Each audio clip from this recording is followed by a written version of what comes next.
This story is titled, My Wife Tried to Rewrite My Will to Favor. My spoiled daughter without my knowledge, I found out and took immediate action. Hey everyone, before we jump into today's video, I need your help. We've noticed the channel is losing some traction, and subscribing is one of the best ways you can support us. It's quick, free, and it helps us keep bringing you awesome content. Your support means the world. Let's keep this channel growing together. Thanks so much. Now let's start the video. Hey Reddit, this might seem like just another family story, but it's one I never imagined I'd be sharing.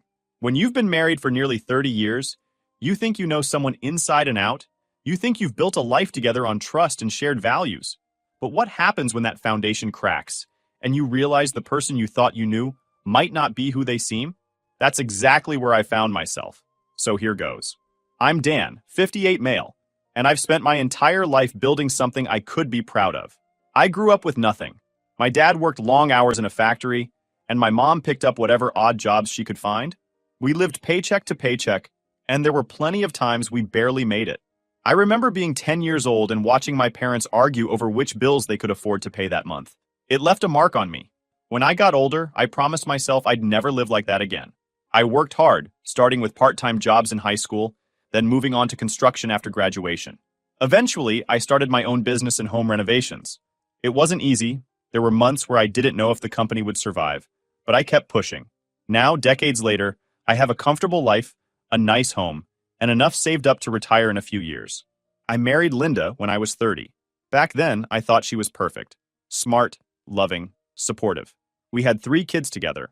Mark, 32 male, Hannah, 29 female, and Sarah, 25 female. Mark and Hannah are the kind of kids any parent would be proud of. They worked hard, put themselves through school, and built good lives for themselves. Mark works in IT, and Hannah is a teacher. They've both been independent for years. Then there's Sarah, my youngest. Sarah has always been different. She's Linda's favorite, and everyone knows it. From the time she was little, Linda spoiled her rotten. If Sarah wanted something, she got it. If she made a mess, Linda cleaned it up. And if Sarah got in trouble, Linda was right there, making excuses for her.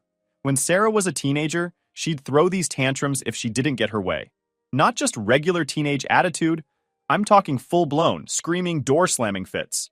When I stepped in and set boundaries, Linda would back me off saying, "She's just a kid, Dan."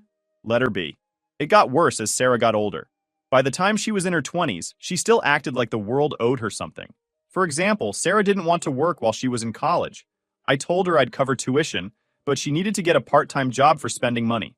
She promised she would, but every time I asked about it, she had some excuse.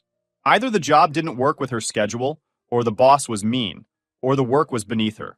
Sarah would show up with new clothes or the latest phone, and I'd ask her how she managed to afford it. She'd shrug and say something like, "Mom helped me out."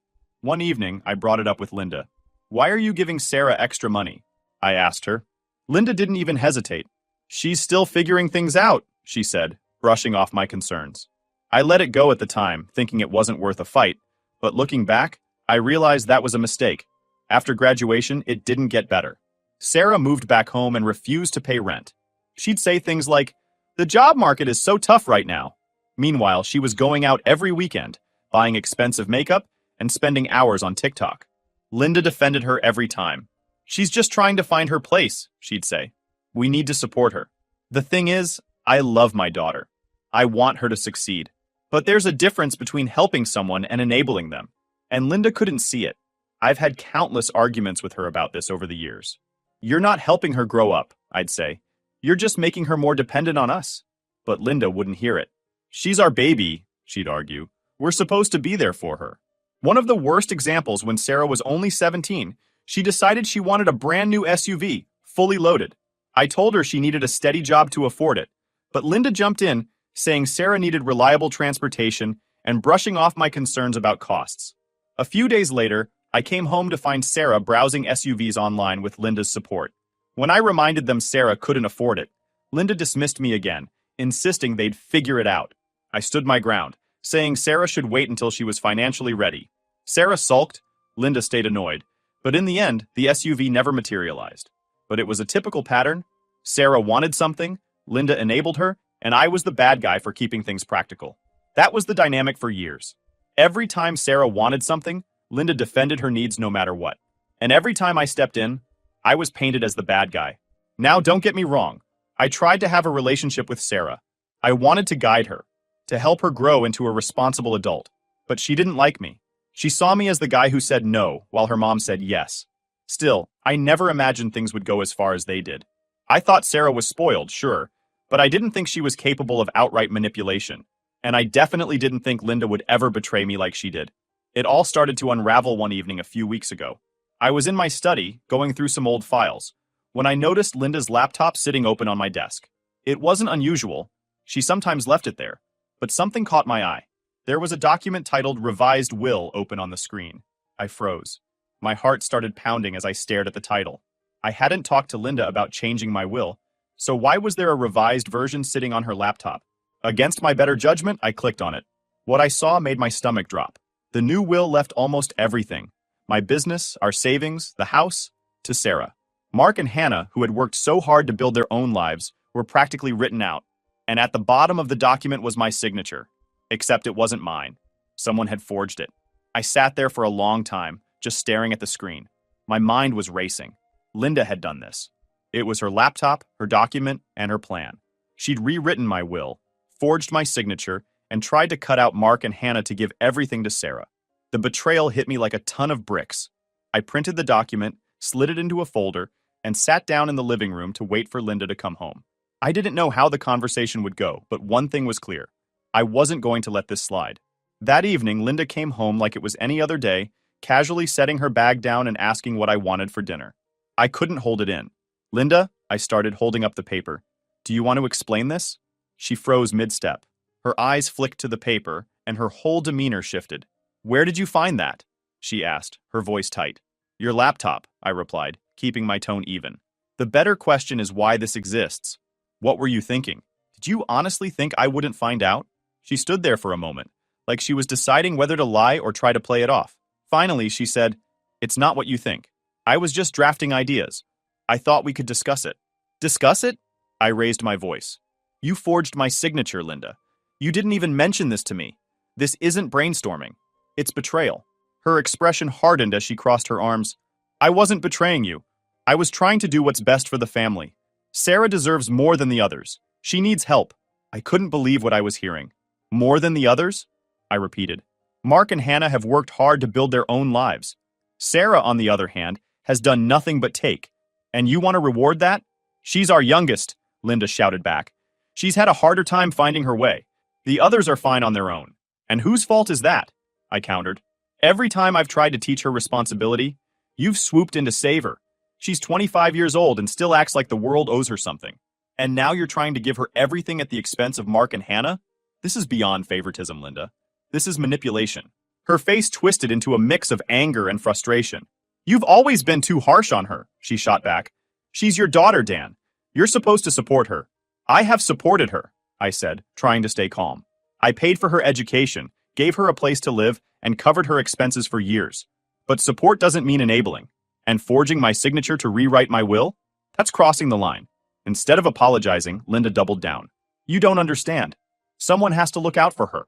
If you won't, I will. Her words were too much. It wasn't just about Sarah anymore. Linda was actively working against me, justifying deceit in the name of helping our youngest. I stared at her, realizing that the woman I'd trusted for nearly 3 decades didn't see anything wrong with what she'd done. You know what, Linda? I said finally, my voice steady. This isn't just about Sarah. This is about trust. And right now, I don't trust you. Her expression shifted, like she realized the gravity of what I was saying. But instead of apologizing, she turned and walked away. I tried to keep myself calm. That night, I couldn't sleep. I kept replaying the conversation in my head, trying to understand how we'd gotten here.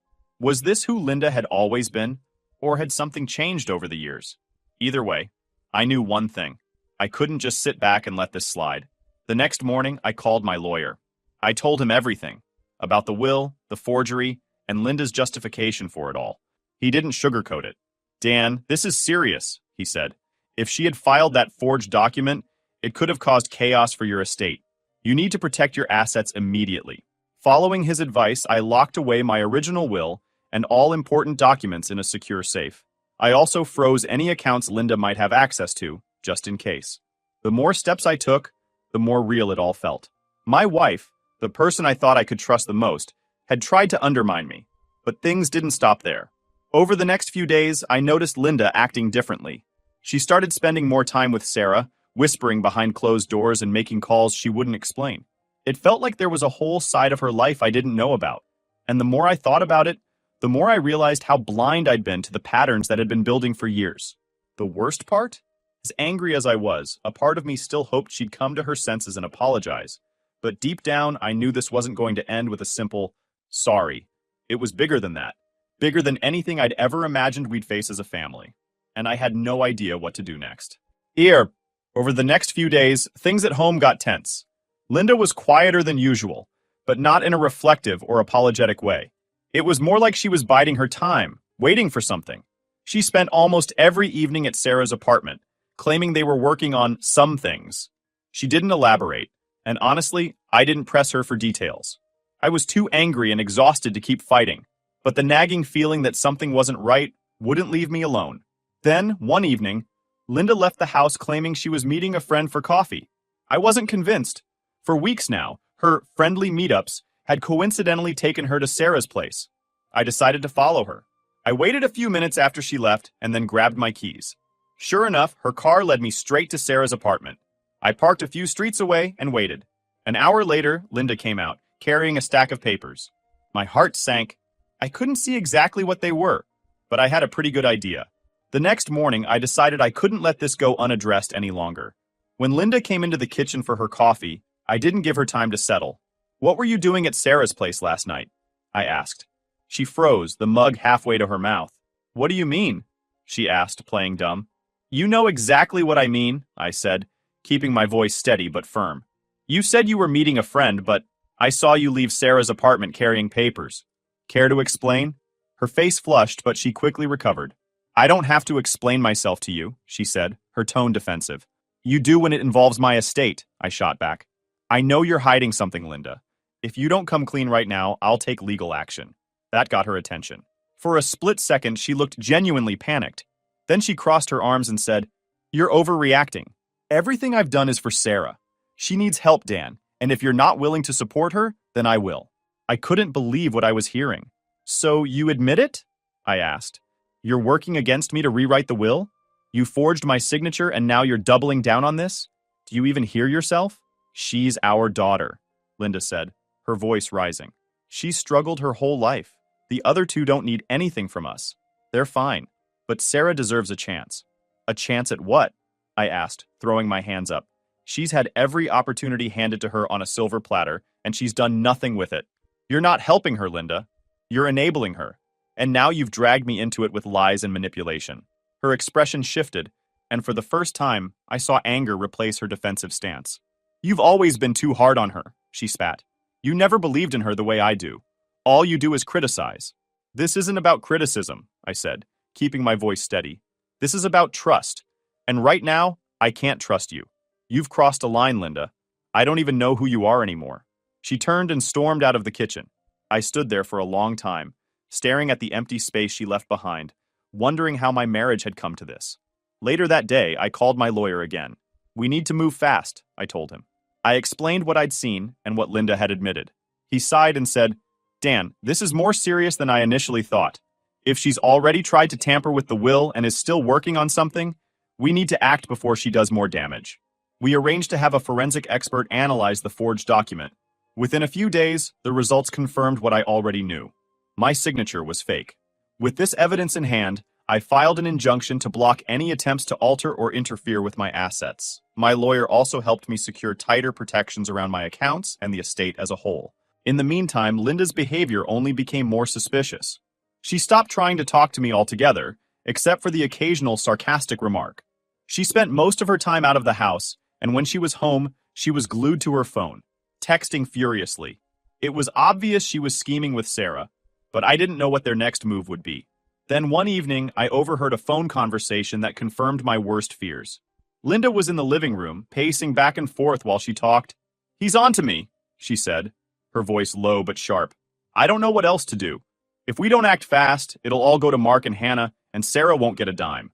I felt a mix of anger and heartbreak. She wasn't just trying to help Sarah. She was actively plotting to cut out our other children. Mark and Hannah had done nothing to deserve this, and Linda's blatant favoritism had crossed the line into betrayal. That night, I locked up the house tighter than ever. I moved all important documents to a secure safe and changed the combination. I also installed cameras around the house, just in case. At this point, I couldn't trust Linda to respect any boundaries. The weight of it all hit me hard. This wasn't just about Sarah anymore. It was about Linda's complete disregard for our marriage, our family, and everything I'd worked so hard to build. I knew things would get worse before they got better, but I was ready to fight for what was right. I wasn't about to let her destroy everything. The realization that Linda and Sarah were actively plotting against me left me reeling. This wasn't just about a difference of opinion or a misunderstanding. This was a full-blown betrayal, and it shook me to my core. I spent the next few days going over every detail of my estate, every document, every account. I wasn't taking any chances. My lawyer had been a rock through all of this, guiding me step by step. He assured me that with the forensic evidence of the forgery and the measures we were taking, Linda and Sarah's efforts would ultimately fail. But, he warned, you need to prepare yourself. If they're already this bold, they're not going to back down easily. Meanwhile, things at home were unbearable. Linda barely spoke to me, except to hurl the occasional passive-aggressive comment. Sarah, of course, was in full victim mode. I'd catch bits and pieces of their whispered conversations. Things like, he doesn't care about us, or, we'll figure this out, don't worry. It took everything in me not to snap, but I knew better than to let my emotions take over. The breaking point came a few days later. Linda must have sensed that I was taking steps to secure my assets, because she suddenly started digging for information. She'd casually ask about my schedule or where I kept certain files. I caught her in my study more than once, rifling through drawers. Each time she'd let it slide with some excuse like, I was just looking for a pen. But I knew better. One evening, I decided enough was enough. I called a family meeting with Mark and Hannah. It wasn't an easy decision. I hated the thought of dragging them into this mess. But they deserved to know what was happening. Over coffee at Mark's house, I laid everything out. Your mother has been tampering with my will, I said, watching their faces carefully. She forged my signature on a fake document that would give nearly everything to Sarah. I've taken steps to stop it, but I thought you should know what's going on. Hannah looked stunned, her eyes wide with disbelief. She did what? She asked. Why would she do that? Because she thinks Sarah deserves more than you two, I said bluntly. She's convinced herself that Sarah is entitled to everything, even if it means cutting you out. Mark, always the calm and pragmatic one, leaned back in his chair and sighed. I knew Mom favored Sarah, but this is something else. I'm not telling you this to turn you against her, I added. I just want you to be aware. If anything happens, if she tries to involve you or manipulate you, I need you to be prepared. Hannah was visibly upset, but she nodded. Thanks for telling us, Dad. I can't believe she'd do this. But we're with you. Mark reached across the table and put a hand on my shoulder. You've done the right thing, Dad. If she's willing to go this far, who knows what else she's capable of. Their support was a relief, but it also reinforced the seriousness of the situation. Linda and Sarah weren't just a threat to me. They were a threat to the stability of our entire family. When I got home that evening, Linda was waiting for me. Where have you been? She demanded. I was with Mark and Hannah, I said evenly. I told them everything. Her face twisted. How could you do that? You're trying to turn them against me. No. I was calm but firm. You did that yourself when you forged my signature and tried to rewrite my will. They deserve to know the truth. She opened her mouth to argue, but I held up a hand to stop her. Linda, I've tried to talk to you. I've tried to reason with you, but you've made it clear that you're not interested in fixing this. You're only interested in protecting Sarah, no matter what it costs the rest of us. Her face turned red, and for a moment, I thought she might actually apologize.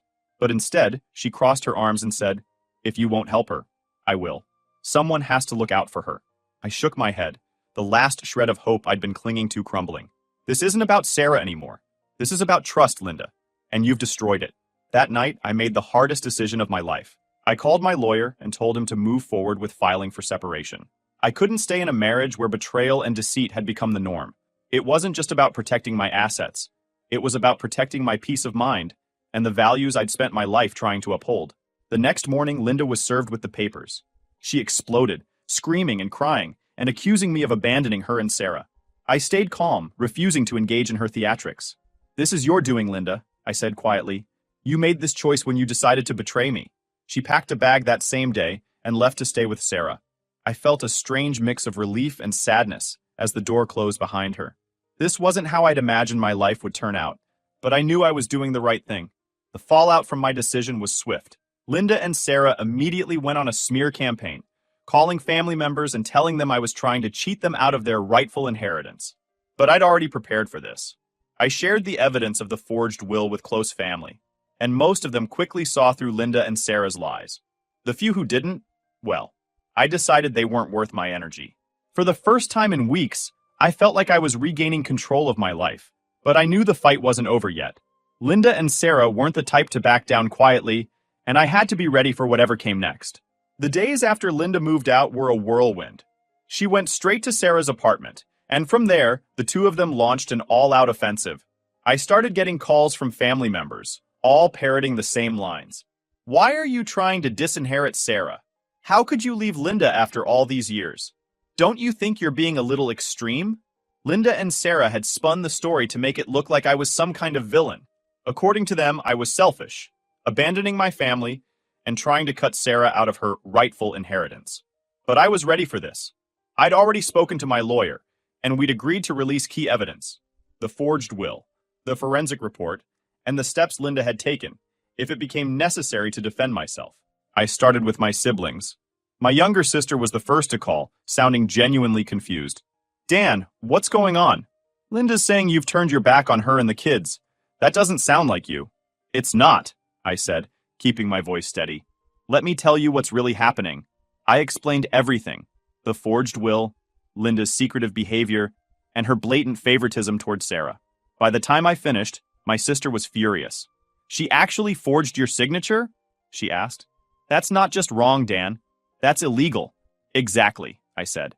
And now she's trying to manipulate everyone into taking her side. I'm not going to let her rewrite the truth. My sister promised to share the real story with the rest of our family, and slowly but surely, the tide began to turn. The relatives who had been quick to jump on Linda and Sarah's bandwagon started distancing themselves. It wasn't just about loyalty to me, it was about the sheer audacity of what Linda had done. But Linda and Sarah weren't backing down. Sarah, in particular, ramped up her entitlement. She started posting vague, passive-aggressive messages on social media about toxic parents and how she deserved better. It was embarrassing, honestly, but I refused to stoop to her level. The ultimate push came when Linda and Sarah tried to file a petition challenging the new will. My lawyer called me as soon as the papers were filed. Dan, it's exactly what we expected, he said.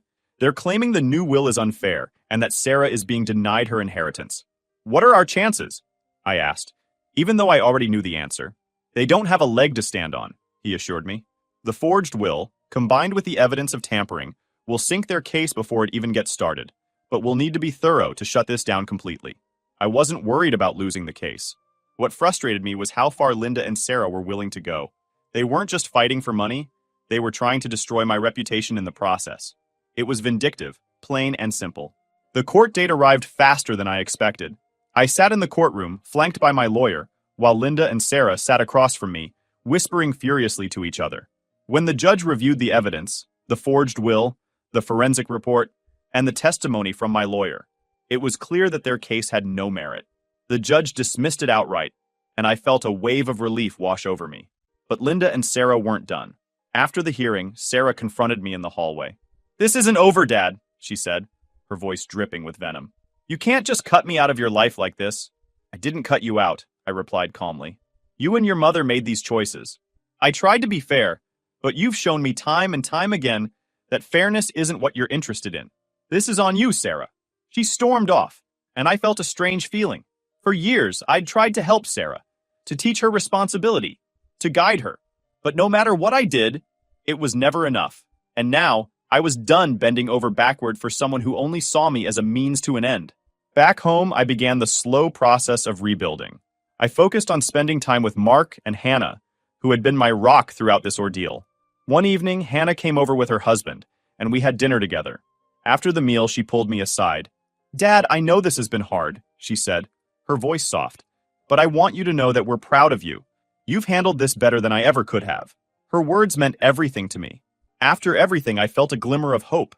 I'd spent so much time feeling like the bad guy, like I was tearing my family apart, But hearing that from Hannah reminded me why I'd made these decisions in the first place. After the court case, the dust began to settle. Linda and Sarah lost their challenge, and their attempts to spin the story to the rest of the family fell flat. Once the evidence of the forged will and Linda's actions became common knowledge, most people distanced themselves from them. Some relatives still reached out to me, expressing disbelief over how far Linda and Sarah had gone, but by then I was done rehashing the story. The facts spoke for themselves. Linda stayed with Sarah after moving out, and from what I heard, their situation wasn't great.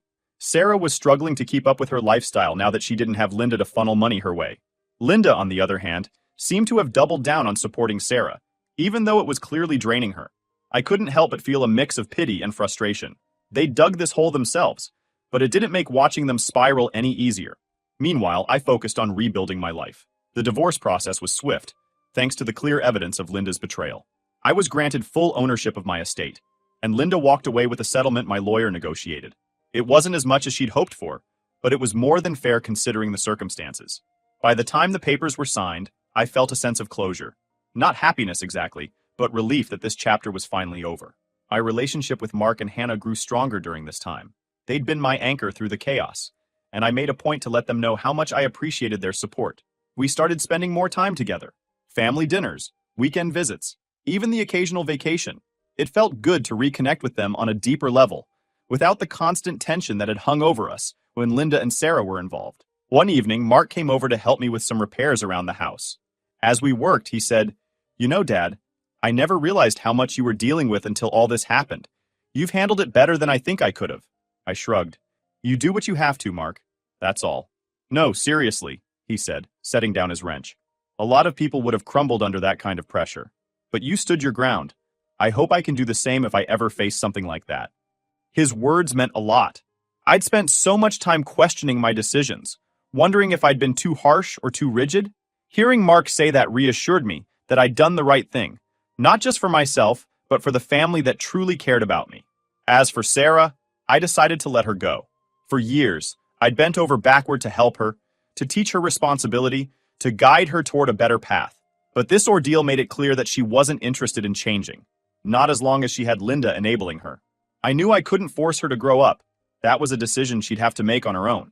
So I stopped reaching out, stopped trying to fix things. It was painful, but it was necessary. A few months after the divorce, I heard through the grapevine that Sarah had tried to manipulate a distant relative into loaning her money. When that didn't work, she started bouncing from job to job, always blaming her bosses or her co-workers for why things didn't pan out. Linda continued to support her as best she could, but it was clear that their relationship was strained. I didn't take any joy in their struggles, but I also didn't feel responsible for them anymore. Reflecting on everything, I realized how much I'd learned from this experience. For years, I'd let guilt and obligation dictate my actions, especially when it came to Sarah and Linda. I'd convinced myself that being a good husband and father meant sacrificing my own needs, my own peace, to keep everyone else happy. But this ordeal taught me that there's a limit to how much you can give before it starts to break you. As I sit here writing this, I feel a sense of closure. My life isn't perfect. There are still wounds that will take time to heal, but I'm in a better place now. And if there's one thing I've learned through all of this, it's that sometimes the hardest decisions are the ones that lead to the most growth. For anyone reading this who's struggling with family conflicts or feeling trapped in a situation they can't control, I want to say this: stand your ground. It's not selfish to protect yourself. It's necessary. Thanks for sticking until the end.